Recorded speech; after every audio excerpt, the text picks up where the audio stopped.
आज मैं तुम्हारा सारथी नहीं हूं पार्थ। आज मैं तुम्हारे किसी भी प्रश्न का उत्तर नहीं दे सकता।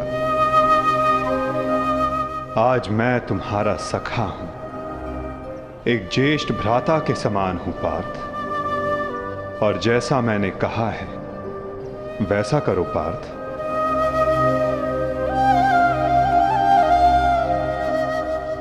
अभी किसी और से मिलने का समय है।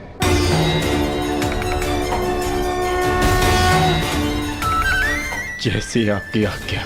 गोविंदा हरे मुरारी हे नाथ नारायण वासुदेवा।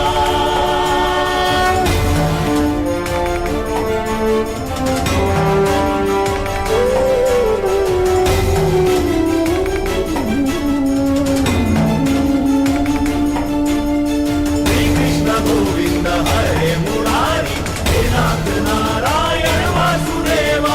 श्री कृष्ण गोविंद हरे मुरारी हे नाथ नारायण वासुदेवा। प्रणिपात। गोविंद हरे मुरारी हे नाथ नारायण वासुदेवा। श्री कृष्ण गोविंद हरे मुरारी हे नाथ नारायण वासुदेवा।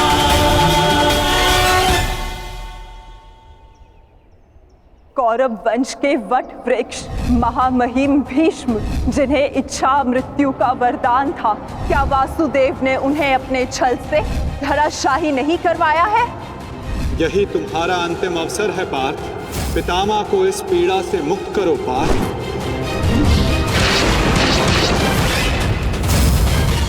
वासुदेव ने द्रोण पुत्र अश्वत्थामा की मृत्यु का छल रचकर आचार्य द्रोण का वध नहीं करवाया है?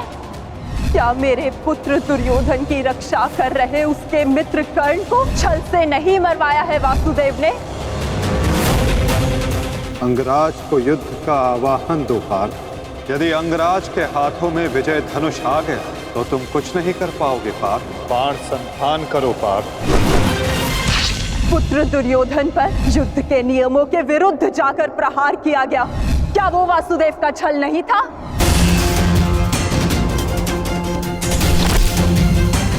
मैं तुम्हें श्राप देती हूँ कि जिस प्रकार तुमने मेरे कुल का अंत किया है, तुम्हारा कुल भी ऐसे ही आपस में लड़कर नष्ट हो जाएगा।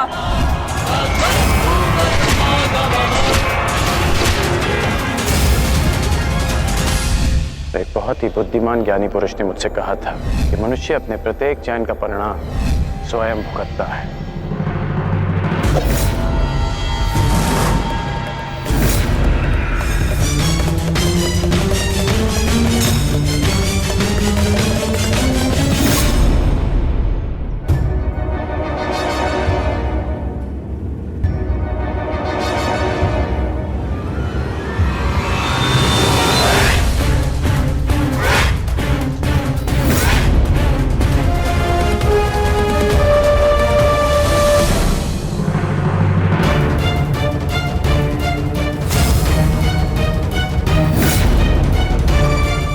आज अच्छा आखेट मिलेगा।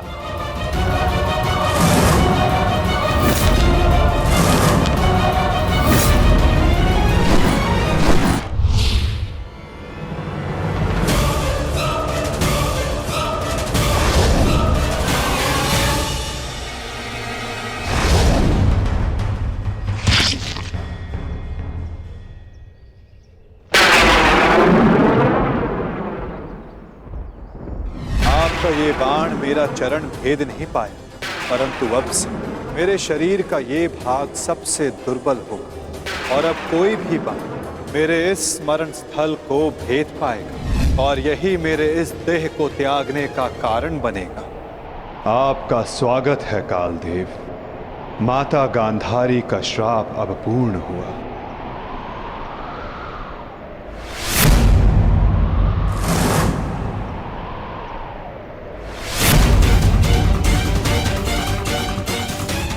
श्री कृष्ण, ये कैसा अनर्थ हो गया मुझसे?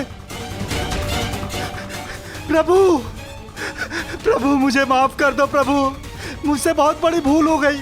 मुझे लगा कि यहाँ कोई हिरण है, परंतु। तुम विलाप ना करो व्याध, तुमने कुछ भी अनुचित नहीं किया।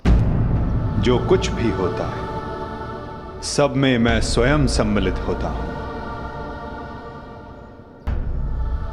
कर्म के चक्र को कोई नहीं टाल सकता। त्रेता युग में मैंने जब श्री राम का अवतार लिया था, तब उस युग में तुम वीर वानर वाली के नाम से प्रसिद्ध थे। और उस युग में मैंने बाण चलाकर तुम्हारा वध किया था, और उस कारण हेतु आज तुम्हारा बाण मुझे आकर लगा है। मेरे जीवन का उद्देश्य धर्म स्थापना था, और अब जब धर्म की नींव रखी जा चुकी है, तो मेरी उपस्थिति इस धरती का संतुलन बिगाड़ देगी। हर मनुष्य इस धरती पर एक उद्देश्य लेकर आता है, और उस उद्देश्य को पूर्ण करना उसका कर्तव्य होता है। मैंने अपने जीवन का उद्देश्य पूर्ण किया, और आज तुमने अपना कर्तव्य पूर्ण किया व्याध। किंतु जब जब धरा पर अधर्म और अन्याय बढ़ेगा, मैं तब तब लौटकर पुनः आऊंगा। मैं जा रहा हूं, किंतु मेरी सीख गीता का ज्ञान बनकर समस्त संसार में शेष रहेगी। वो बालकों की चंचलता में होगी, इस संसार के कण कण में होगी। रूप बदलेगा, किंतु मैं सदैव रहूंगा। शरीर का अंत होता है, किंतु जो अमर रहता है वो है सीख।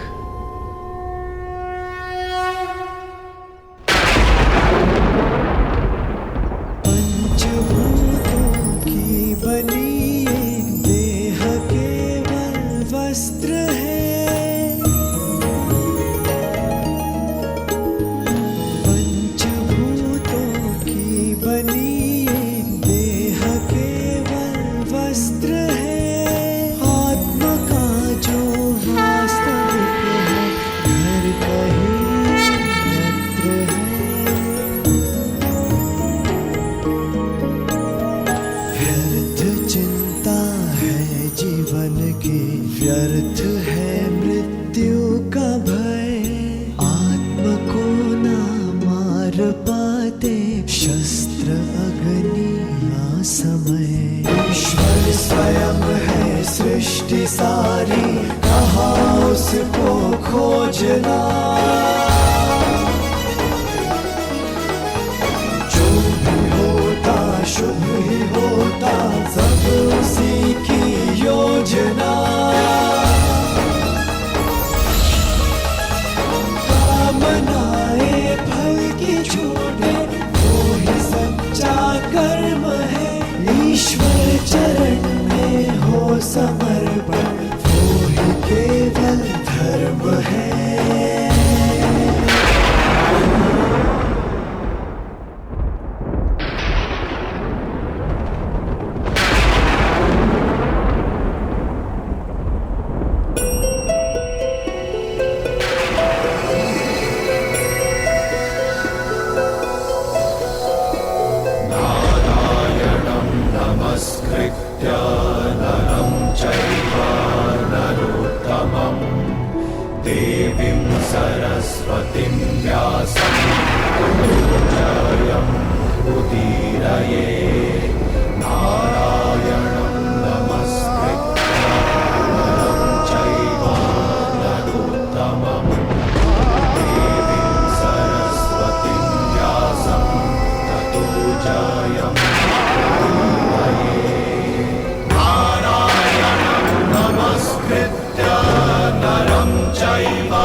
पिताश्री वासुदेव को छोड़कर नहीं जा सकते।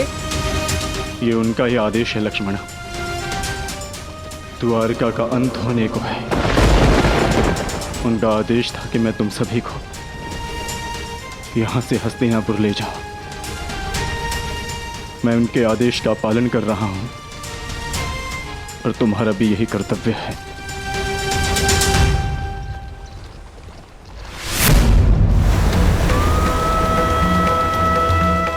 हे भगवान,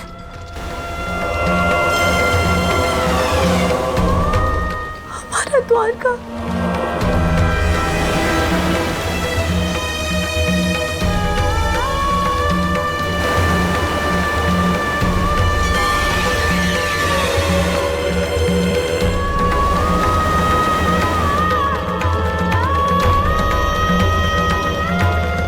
माधव का संदेश था लक्ष्मण कि लक्ष्य पूर्ण हो जाने के पश्चात समापन आवश्यक है, अन्यथा संतुलन बिगड़ता है। सृष्टि अपना संतुलन बना रही है लक्ष्मण।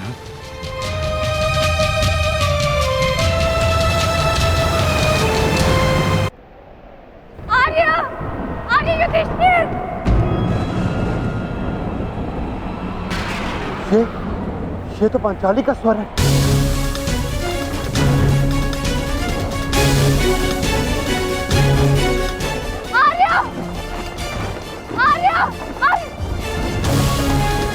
आर्य, माधव। क्या हुआ पांचाली? माधव किसी संकट में है आर्य। द्वारका पर कोई संकट आया। वो माधव किसी समस्या में। हम हाथ पर हाथ धरे नहीं बैठ सकते। शांत शांत शांत शांत पांचाली, शांत। तनिक सोचो, जो हर समस्या का हल है, जो हर संकट का मोचन है, उन माधव को कुछ नहीं होगा। और फिर अर्जुन द्वारका गया है ना। परंतु आर्य। धैर्य रखो पांचाली, माधव को कुछ नहीं होगा। मुझे उन पर पूरा विश्वास है और अपने अनुज अर्जुन पर भी।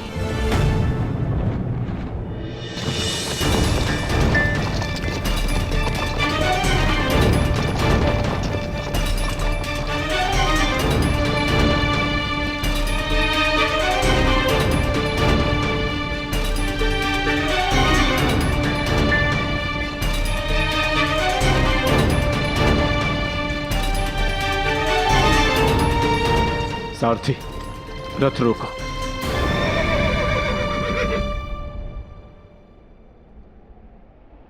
ये स्थान सुरक्षित लग रहा है। क्या हुआ काकाश्री? आपने रथ क्यों रुकवा दिया? यात्रा थकान को जन्म देती है लक्ष्मण। कुछ प्रहर विश्राम कर लेना चाहिए। चलो।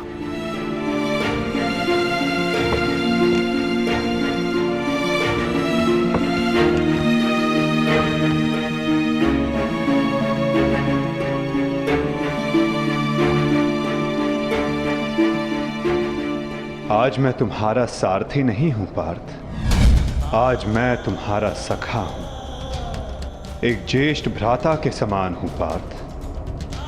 और जैसा मैंने कहा है वैसा करो पार्थ।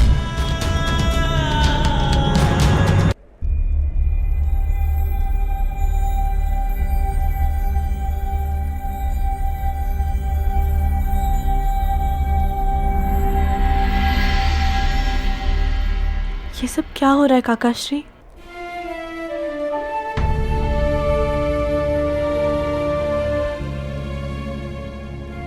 हम सभी मनुष्यों का जीवन एक यात्रा के भांति होता है लक्ष्मण, जिसे हमें पूर्ण करना होता है। जहां से एक मनुष्य की यात्रा समाप्त होती है, वहीं से एक दूसरी यात्रा का आरंभ होता है। और यही जीवन है। परंतु हमारी यात्रा विशेष है लक्ष्मण। तुम थक गई होंगी, जाओ विश्राम कर लो। जैसी आपकी आज्ञा हो।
पीछे हट जाओ, अन्यथा परिणाम भुगतने के लिए सज्ज हो जाओ।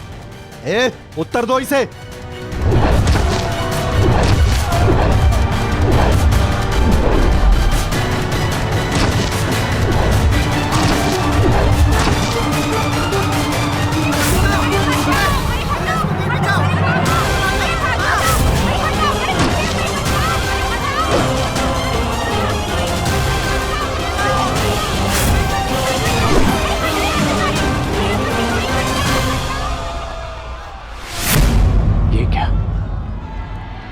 मैंने तो सहस्त्र चलाया था, मेरे बाण शस्त्र बाणों में परिवर्तित क्यों नहीं हो रहे?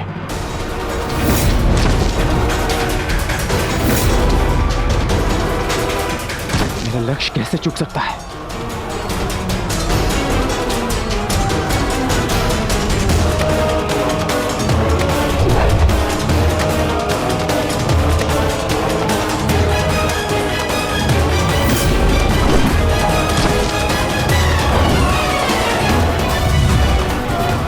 पर्वतास्त्र।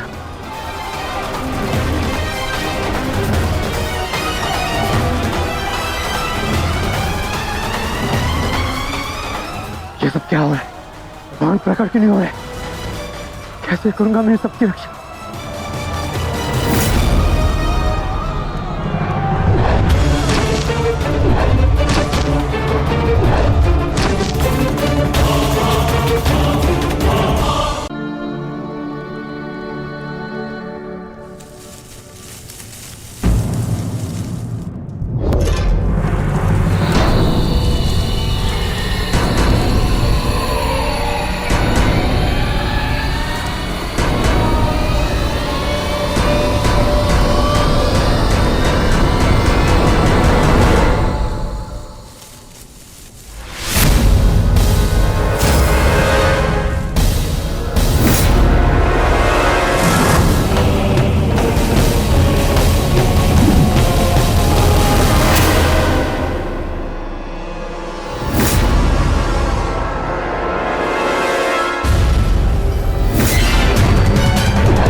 सावधान, पीछे हट जाओ, अन्यथा परिणाम भुगतने के लिए सज्ज हो जाओ। ए, उत्तर दो इसे।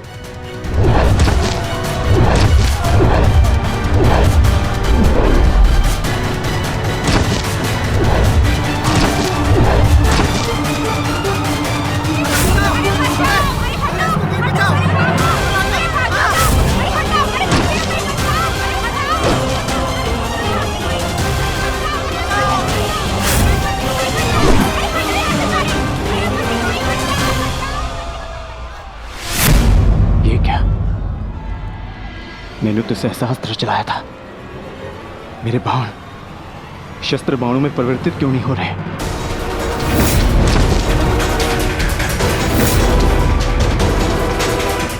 मेरा लक्ष्य कैसे चूक सकता है?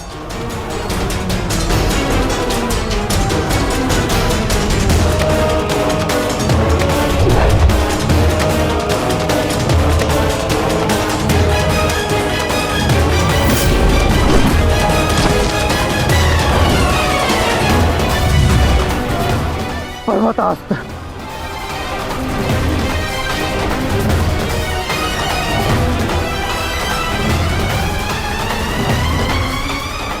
ये सब क्या हो रहा है? बाण प्रकट क्यों नहीं हो रहे? कैसे करूंगा मैं सबकी रक्षा?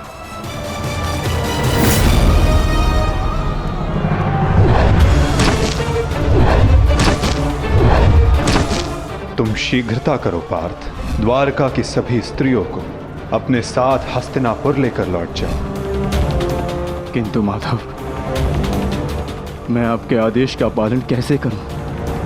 कैसे करूं इन सबकी रक्षा?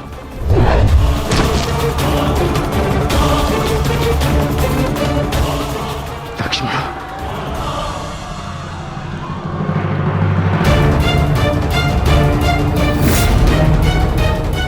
इधर छुप के बैठिए। उठ, उठ, चलो, चल, चल।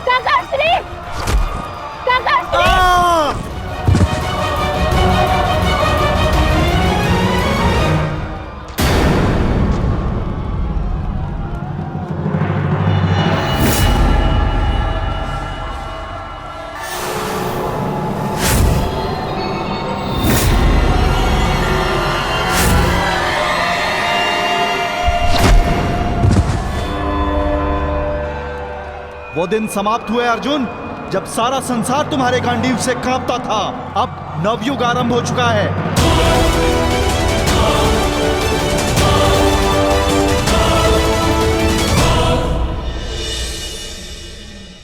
मैं समझ नहीं पा रहा हूं ज्येष्ठ, कैसे मेरे बाण अपना संधान नहीं कर पाए,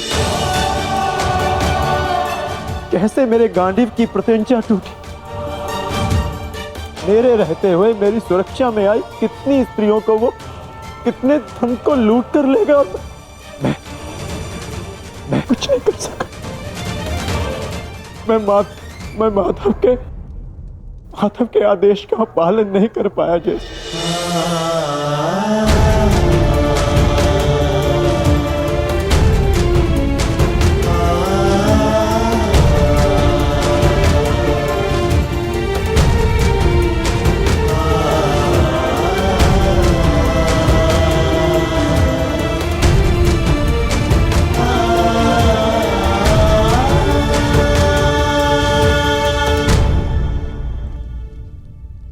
नाश हो गया,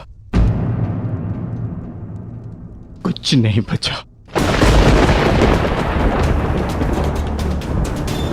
माधव का संदेश क्या है अर्जुन? हर प्राणी के जीवन का एक कारण होता है, एक लक्ष्य होता है पार्थ, और उस लक्ष्य के पूर्ण हो जाने के पश्चात उसका सृष्टि में रहना संतुलन बिगाड़ता है।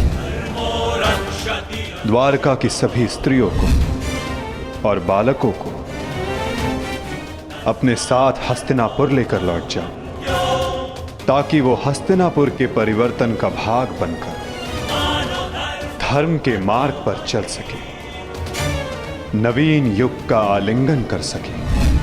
मैं समझ गया अर्जुन, मैं समझ गया।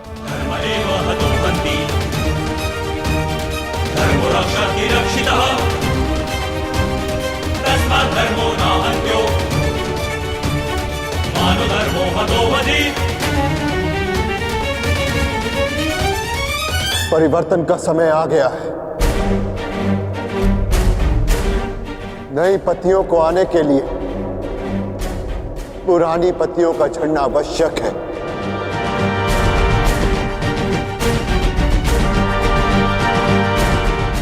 आपका मंतव्य क्या है आर्य? शीघ्र ही सबको सब कुछ समझ आ जाएगा।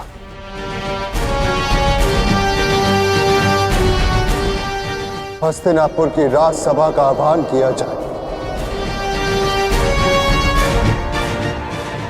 परीक्षित और वृषकेतु को अवश्य बुलाया जाए।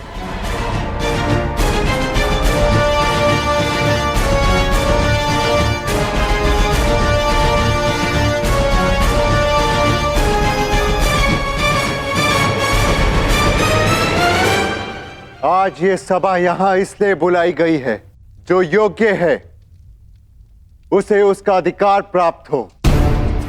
हम सब यहां अपनी नई पीढ़ी का स्वागत करने के लिए एकत्रित हुए हैं। वृषकेतु,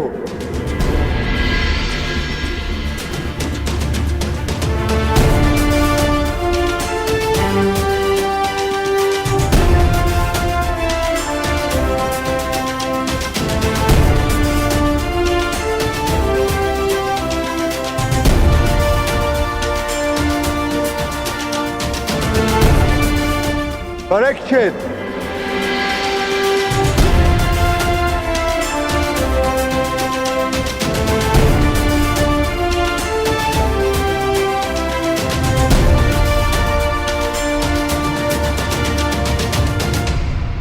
मैं सम्राट युधिष्ठिर आप सभी के समक्ष परीक्षित को हस्तिनापुर का राजा घोषित करता हूं। महाराज परीक्षित की, महाराज परीक्षित की, महाराज परीक्षित की, महाराज परीक्षित की। और वृषकेतु को इंद्रप्रस्थ नरेश घोषित करता हूं। महाराज वृषकेतु की, महाराज वृषकेतु की, महाराज वृषकेतु की, महाराज वृषकेतु की।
परीक्षित की, महाराज वृषकेतु की, महाराज परीक्षित की, महाराज वृषकेतु की। सदैव एक दूसरे का साथ देते रहना और स्मरण रखना कि शक्ति बिना उत्तरदायित्व के भान के विनाश लाती है। सदैव अपना उत्तरदायित्व स्मरण रखना।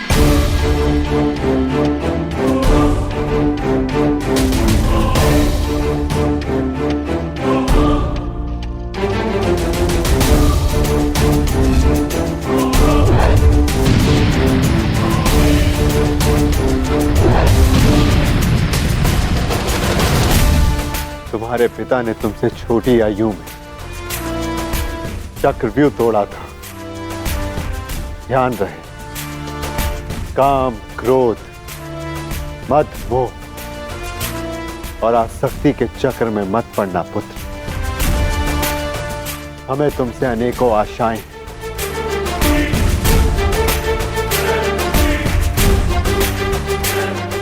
और तुम्हें उन पर खरा उतरना है। मुझे विश्वास है कि मेरे पश्चात परिवर्तन का अध्याय प्रारंभ होगा। तुम्हारे पिता समाज के लिए प्रेरणा थे। तुम भी उनके जैसे सूर्य बनकर चमकना, उनके यश को और भी अधिक उज्ज्वल करना पुत्र।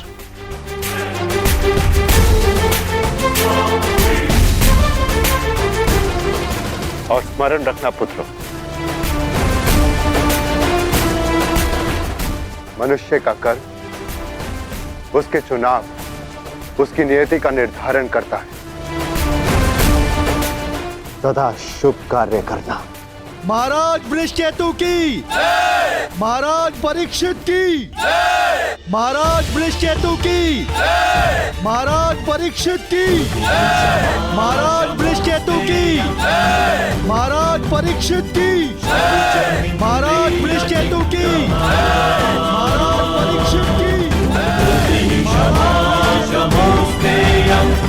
शौचमिन्द्रिय निग्रह निर्विद्या सत्यं क्रोधो दशकं धर्मलक्षणम्। निर्विद्या सत्यं क्रोधो दशकं धर्मलक्षणम्। दशकं धर्मलक्षणम्।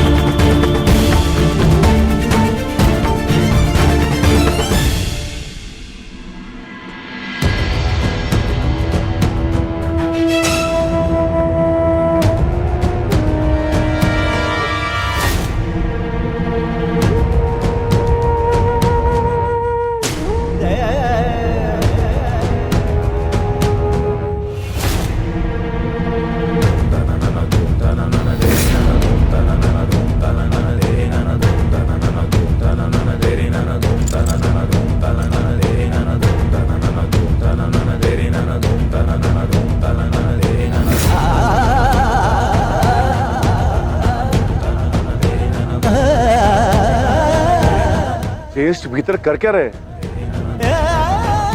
उन्हें भीतर के काफी समय हो गया है, हमें भीतर जाकर देखना चाहिए।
आप इन वस्त्रों में? माधव का संदेश सुनकर भी नहीं समझे अर्जुन। एक समय के पश्चात जब मनुष्य के जीवन का लक्ष्य पूर्ण हो जाता है तो उसकी उपस्थिति सृष्टि का संतुलन बिगाड़ देती है। इसीलिए मैंने यह निर्णय लिया है कि मैं महाप्रस्थान करूंगा।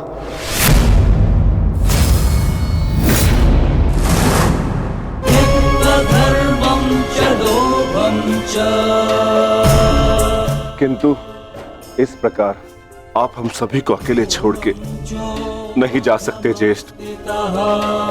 यदि आप महाप्रस्थान का निर्णय ले ही चुके हैं तो हम सब आपके साथ चलेंगे।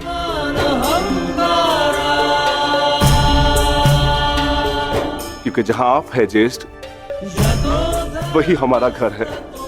हाँ ज्येष्ठ, मनुष्य अपनी परछाई के बिना अस्तित्व में कैसे रह सकता है? हम पांचों भाई एक दूसरे की परछाई हैं। हम ना एक दूसरे के बिना रहेंगे और ना ही जिएंगे।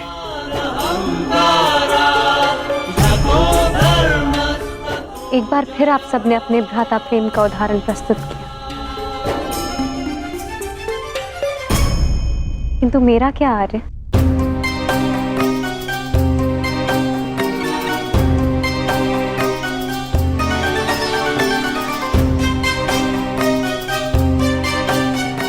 पांचाली, मैं जहां जा रहा हूं वह मार्ग बहुत कठिन है और तुम सब उस मार्ग पर नहीं जा पाओगी।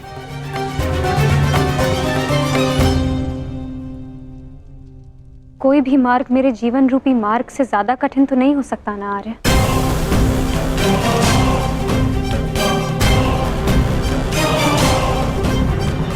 राज्यसभा में हुए वस्त्र हरण के संताप को मैं सह गई, ये सोचकर कि मेरे पांचों पति मेरे साथ हैं, मेरा प्रतिकार लेंगे।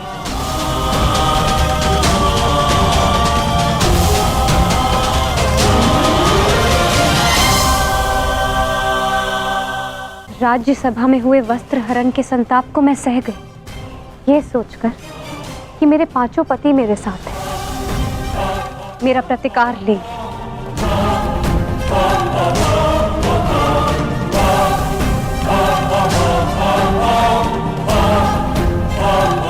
13 वर्षों के वनवास और अज्ञातवास को हंसते हंसते काटा, ये सोचकर कि मेरे पति मेरा त्राण करेंगे।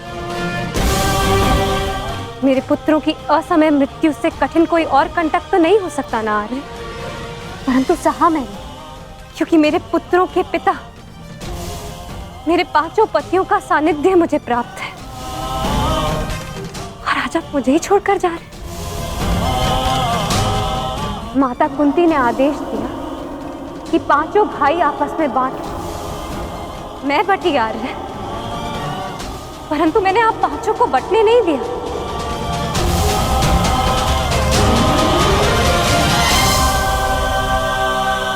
चाहे मार्ग के कांटे हो या पत्थरों की ठोकरें, हम सबका प्रारब्ध साथ है।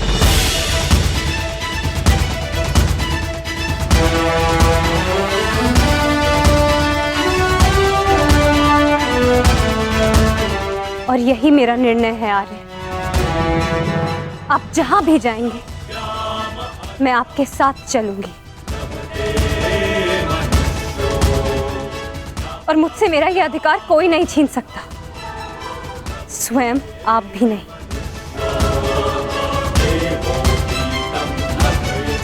मैं चयन कर चुकी हूं आर्य। अब इस यात्रा का जो भी परिणाम होगा मुझे स्वीकार होगा।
मैंने कौरवों और तुम में कभी भी पक्षपात नहीं किया।